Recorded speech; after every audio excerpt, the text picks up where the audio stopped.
फक्त 10 मिनिटात तयार होणारी कुरकुरीत आणि रसरशीत अशी मिनी जिलेबी. खरं तर जिलेबीला आकारच द्यायला येत नाही, मग ही ट्रिक नक्की वापरा.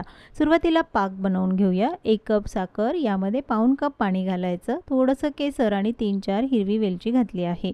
हा साखरेचा एकतारी पाक तयार झाला, पण त्यामध्ये अर्धा लिंबाचा रस जरूर घाला.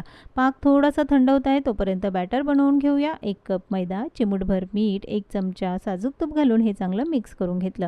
यामध्ये थोडं थोडं पाणी घालायचं. तर अर्धा कप पाणी घालून बॅटर भिजवलं. सगळ्यात शेवटी अर्धा टीस्पून इनो घालून हे बॅटर तर तयार झालं. पण जिलेबी बनवायची आहे अप्पे पात्रामध्ये, त्यामुळे तेलही कमी लागतं आणि जिलेबी अगदी परफेक्ट गोलाकार सुद्धा होते. तर हे बॅटर एखाद्या बाटलीमध्ये भरा किंवा मग प्लॅस्टिकच्या पिशवीमध्ये घालून तुम्ही मस्त अशी ही मिनी जिलेबी बनवू शकता. दोन्ही बाजूने कुरकुरीत तळून घेतली की लगेचच गरमागरम जिलेबी साखरेच्या पाकामध्ये घालायची. 2 ते 3 मिनिटं पाकामध्ये अशीच मुरत ठेवली, मग काढून लगेचच गरमागरम जिलेबी खायची सुद्धा. बनवायला अगदी सोपी आणि खायला एकदम चविष्ट अशी ही मिनी जिलेबी. जरूर ट्राय करा. कशी झाली कमेंट्समध्ये